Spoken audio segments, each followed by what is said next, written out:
हिंदू धर्म में कालखंड को 4 भागों में बांटा गया है। सतयुग, त्रेता युग, द्वापर युग और कलयुग। इन चारों युगों की ही तरह हिंदू धर्म में 4 धाम भी हैं, जैसे बद्रीनाथ धाम, रामेश्वरम धाम, द्वारिका धाम और जगन्नाथ धाम। लेकिन क्या आप जानते हैं कि इनमें से किस धाम की स्थापना कालखंड के किस युग में हुई है? चलिए सबसे पहले मैं आपको ये बताता हूँ। दोस्तों, बद्रीनाथ धाम सतयुग में स्थापित किया गया था, रामेश्वरम धाम त्रेता युग में स्थापित किया गया था, द्वारिका धाम द्वापर युग में स्थापित किया गया था, साथ ही जगन्नाथपुरी धाम कलयुग में स्थापित किया गया था। इन चारों धामों में एक बात कॉमन है कि इन सभी धामों की स्थापना भगवान विष्णु के अवतारों ने ही की है। तो दोस्तों, आज मैं बात कर रहा हूँ कलयुग के धाम जगन्नाथ धाम की। जगन्नाथपुरी धाम दुनिया का सबसे अधिक लोकप्रिय और पूजनीय तीर्थ स्थल है। जितना विस्तृत ये मंदिर है, उससे भी कहीं ज्यादा विस्तृत इस मंदिर का इतिहास है,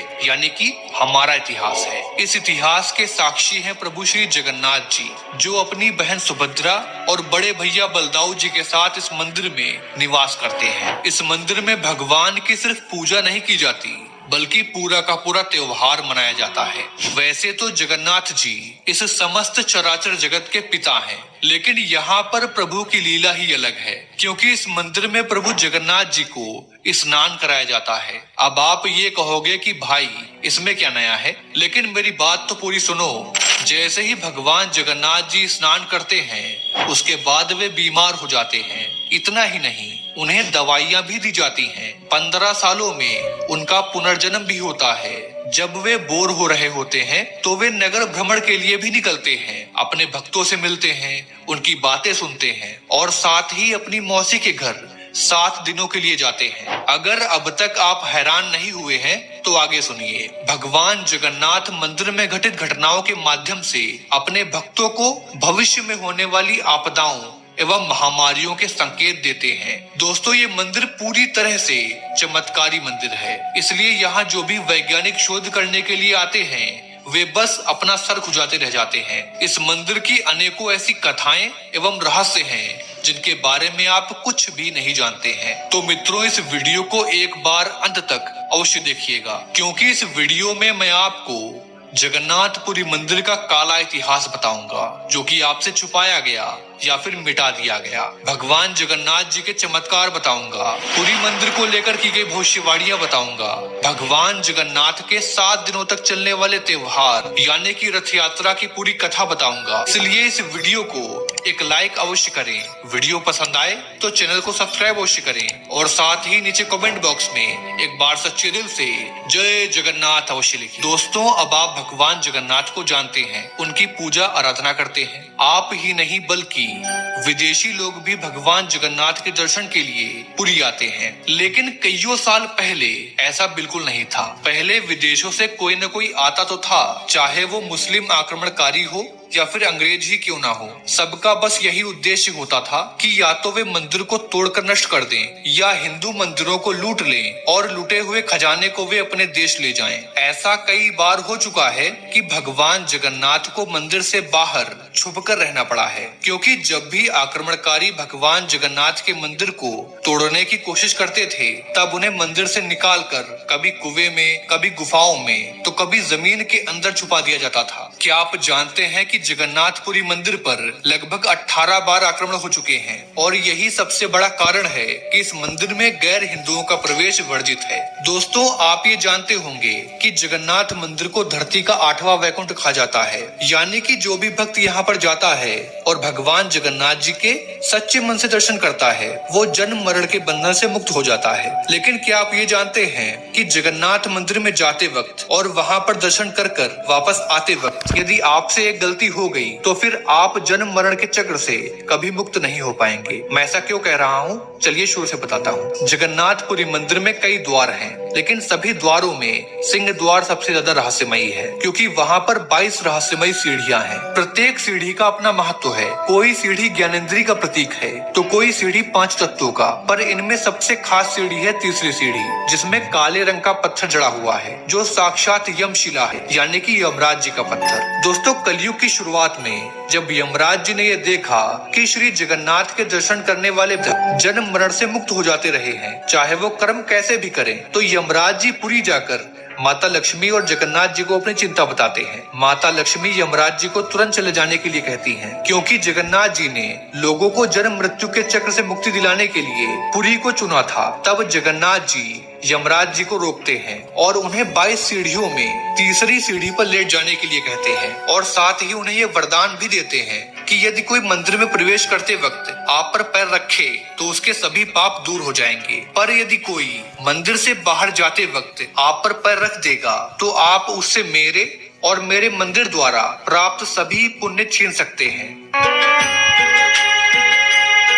रथे च गमनम दृष्टवा पुनर्जन्म न विद्यते, अर्थात जो भी मनुष्य रथ के ऊपर बैठे हुए भगवान जगन्नाथ जी का दर्शन करता है उसका पुनर्जन्म नहीं होता। दोस्तों, इस सृष्टि को बनाने, चलाने और इसके विनाश की जिम्मेदारी त्रिदेवों में बटी हुई है। भगवान ब्रह्मा इस सृष्टि का सृजन करते हैं, भगवान विष्णु इस सृष्टि को सुचारू रूप से चलाते हैं, और जब भी ये सृष्टि पाप से असंतुलित होने लगती है तो भगवान शिव इसका विनाश कर देते हैं। दोस्तों, जब दुनिया की शुरुआत हुई तो सभी देवता धरती पर निवास करते थे। भगवान विष्णु बद्रीनाथ धाम में स्नान करते थे, द्वारिका में वस्त्र बदलते थे, जगन्नाथपुरी में भोजन करते थे और रामेश्वरम में विश्राम करते थे। इसी तरह जब हम भगवान शिव की बात करते हैं तो भगवान शिव का मूल निवास होता था कैलाश पर्वत, जहाँ वे अपने पूरे परिवार के साथ रहते थे। फिर युग परिवर्तन हुए, सतयुग आया, द्वापर युग आया, त्रेता युग आया और अंत में कलयुग आया। कहते हैं कि जब कलयुग की शुरुआत हुई तो पृथ्वी पर पाप बढ़ने लगा, दुनिया तेजी से अपने विनाश की ओर अग्रसर होने लगी और तब सभी देवताओं ने भूलोक को छोड़ दिया। भगवान विष्णु के बाद सृष्टि के संचालन की जिम्मेदारी हमारे प्रभु श्री जगन्नाथ जी पर आ गई। दोस्तों, प्रभु श्री जगन्नाथ जी नाथों के नाथ हैं। यदि मैं आपसे कहूँ कि कलयुग में सिर्फ 2 ऐसे देवता हैं जो सबसे ज्यादा जागृत हैं, पहले है बल बुद्धि विद्या सभी में निपुण सर्वशक्तिशाली श्री हनुमान जी, वे आज भी इस कलयुग में जिंदा हैं, और दूसरे हैं नाथों के नाथ प्रभु श्री जगन्नाथ। भगवान जगन्नाथ जी हमारी ही तरह धरती पर हम सब के बीच रहते हैं। दोस्तों, जगन्नाथ जी सृष्टि के साथ साथ हम सब पर अपनी दृष्टि जमाए रखते हैं। वे अपनी नगरी उड़ीसा के पुरी में विराजमान होकर लोगों की मनोकामनाएं पूर्ण करते हैं। दोस्तों, क्या आपने भगवान विष्णु और जगन्नाथ जी की तस्वीर को जरा गौर से देखा है? अगर देखा है तो आपने क्या क्या देखा है ये बताइए नीचे कमेंट बॉक्स में। जब आप भगवान जगन्नाथ जी को देखोगे तो ये पाओगे कि उनकी मूर्ति अधूरी है, और फिर भी उनकी अधूरी मूर्ति की पूजा होती है, जबकि हिंदू धर्म में अधूरी मूर्ति की पूजा करना गलत माना जाता है। ऐसा क्यों है? जैसे कि भगवान विष्णु के हाथों में शंख एवं चक्र होता है, उसी तरह भगवान जगन्नाथ जी के हाथों में भी शंख एवं चक्र होता है, जो आपको तब दिखेगा जब आप उन्हें तस्वीर में ध्यान से देखोगे या फिर साक्षात उड़ीसा के जगन्नाथपुरी मंदिर में दर्शन करके देख पाओगे। दोस्तों, क्या आपको पता है कि भगवान जगन्नाथ जी भी इस धरती को छोड़ देंगे, और ये तब होगा जब कल्कि अवतार का जन्म होगा। कल्कि अवतार भी जगन्नाथपुरी मंदिर आएंगे। क्यों आएंगे, इस वीडियो में आगे जानेंगे। दोस्तों, हमारा देश भारत जो रहस्यों से भरा देश है, हमारे देश की सभ्यता जितनी पुरानी है उतने ही पुराने हमारे देश के मंदिर भी हैं। हजारों सालों से खड़े मंदिर कई राज अपने अंदर समेटे हुए हैं। भारत में मौजूद कोई भी मंदिर ऐसा नहीं है जिससे जुड़ा कोई भी रहस्य वैज्ञानिकों को या फिर आम आदमियों की चर्चा का विषय न रहा हो। उड़ीसा के तटीय शहर पुरी में स्थित यह विश्व प्रसिद्ध मंदिर भगवान विष्णु के अवतार श्री कृष्ण को समर्पित है। पुरी का यह पौराणिक मंदिर अपने आप में काफी अलौकिक है। 800 साल से भी ज्यादा पुराने इस मंदिर में ऐसे ऐसे रहस्य छुपे हुए हैं जो आपको हैरान कर देंगे। आपको भी जानना चाहिए कि भगवान श्री कृष्ण का हृदय आज भी जीवित है। भगवान श्री कृष्ण 16 कलाओं से युक्त ईश्वर के पूर्ण अवतार माने जाते हैं। वैसे तो श्री कृष्ण सर्वत्र व्याप्त हैं, लेकिन उन्हीं श्री कृष्ण के अवतारी शरीर का हृदय आज भी जीवित अवस्था में धड़क रहा है। दोस्तों, कहा जाता है कि जब भगवान श्री कृष्ण ने अपनी देह त्याग की थी, तब उनका अंतिम संस्कार किया गया था। अंतिम संस्कार में श्री कृष्ण की देह पूरी तरह से पंच तत्व में विलीन हो गई थी, लेकिन उनका हृदय वैसे का वैसा ही रह गया। अग्नि दाह में उनका हृदय नष्ट नहीं हुआ। उनका हृदय एक जीवित व्यक्ति की तरह धड़क रहा था। कहा जाता है कि श्री कृष्ण की मृत्यु के बाद जरासवर नामक एक आदिवासी शिकारी ने उनके शरीर का अंतिम संस्कार किया था, लेकिन श्री कृष्ण का हृदय जला नहीं था। परंपरा के अनुसार पिंड को जल में प्रवाहित कर दिया गया था। जल शुद्धि के अनुसार उस पिंड ने एक लट्ठे का रूप ले लिया था। भगवान जगन्नाथ के भक्त राजा इंद्रद्युम्न को यह लट्ठा मिला।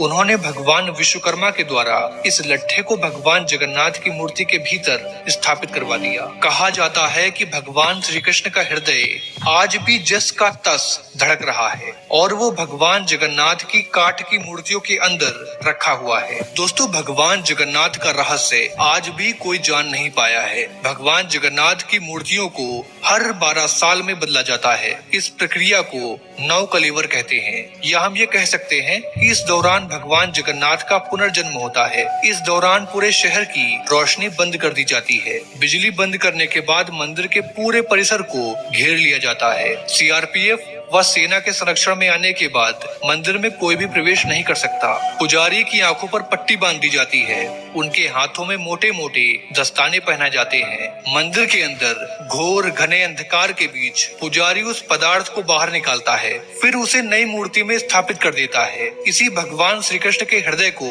ब्रह्म पदार्थ कहते हैं। इस ब्रह्म पदार्थ के रहस्य को आज तक कोई भी समझ नहीं पाया। सैकड़ों वर्षों से एक मूर्ति से दूसरी मूर्ति में यह ब्रह्म पदार्थ स्थानांतरित किया जा रहा है। खास बात यह है कि ब्रह्म पदार्थ को बदलने वाला पुजारी भी ये नहीं जानता कि वह किस चीज को हस्तांतरित कर रहा है, क्योंकि उसके हाथों में दस्ताने होते हैं और आंखों पर पट्टी बंधी होती है। हालांकि ब्रह्म पदार्थ को बदलने वाले पुजारी यह जरूर कहते हैं कि वह जिस पदार्थ को बदलते हैं वह किसी खरगोश के जैसे उछलता है। आज जो पुरी के मंदिर के विषय में आश्चर्यजनक बातें सुनते हैं, यह उसी ब्रह्म पदार्थ का ही चमत्कार है। उसके चमत्कारों की व्याख्या अनंत है। दोस्तों, इसी ब्रह्म पदार्थ में भगवान श्री कृष्ण की सभी ईश्वरीय शक्तियां समाहित हैं। कहते हैं कि जब कलयुग का अंत होगा और कल की अवतार जन्म लेंगे, तब जगन्नाथपुरी मंदिर समंदर में समा जाएगा। फिर भगवान जगन्नाथ जी की मूर्तियों को छतिया पटा में शिफ्ट कर दिया जाएगा। इसी दौरान भगवान कल की जगन्नाथपुरी मंदिर के अंदर रखे ब्रह्म पदार्थ से सभी शक्तियों को खुद में समाहित कर लेंगे। फिर ब्रह्म पदार्थ का धड़कना बंद हो जाएगा। अब आगे बात करते हैं कि ब्रह्म पदार्थ पर विज्ञान क्या कहता है। दोस्तों, ब्रह्म पदार्थ को आधुनिक विज्ञान के दृष्टिकोण से समझने की कोशिश करते हैं कि वह आखिर है क्या। हम सभी को पता है कि माँ के गर्भ में पिता के शुक्राणुओं के अंड निषेचन से शरीर का निर्माण शुरू हो जाता है। जहाँ शरीर निर्माण तो जारी रहता है, लेकिन उस शरीर में धड़कन 2 से 3 महीने के बाद शुरू होती है। यहाँ पर आधुनिक विज्ञान बिल्कुल खामोश हो जाता है। ऐसा कैसे होता है? आखिर वह कौन सा तत्व है जिसके शरीर में प्रवेश होते ही धड़कन शुरू हो जाती है? इसके बारे में विज्ञान आज तक कुछ भी बता नहीं पाया है, जबकि हमारे ऋषियों ने इससे बहुत साल पहले ही खोज लिया था, जिसे सनातन धर्म में प्राण ऊर्जा के नाम से संबोधित किया जाता है। प्राण ऊर्जा ही वह ऊर्जा है जो इस नश्वर शरीर को जीवांतता प्रदान करती है, जो जड़ शरीर में चेतना विस्तारित करती है। तो प्राण ऊर्जा ही मूल है और असीमित भी। दोस्तों, ये प्राण ऊर्जा सृष्टि की सृजनात्मक ऊर्जा का ही एक अंश है। इसको ऐसे समझ सकते हैं, अगर हम शरीर को ट्रांसफार्मर मान लें और प्राण ऊर्जा को विद्युत, तो यह शरीर के ऊपर है कि वह 220 वोल्ट तक की ऊर्जा को ग्रहण करे या फिर 21,000 वोल्ट तक की ऊर्जा को। इस ऊर्जा से शरीर को केवल जीवंतता ही नहीं मिलती, बल्कि आश्चर्यजनक और अचंभित कर देने वाले परिणाम भी देखने को मिलते हैं। हमारे यहाँ तो योगियों ने इस ऊर्जा को संकलित करके जीवित रहते ही शरीर के बाहर निकल जाने की व्यवस्था को खोजा है। फिर अपनी मर्जी से शरीर में पुनः प्रवेश करने के मार्ग को भी खोजा, जिसे हम सभी परकाया प्रवेश के नाम से जानते हैं।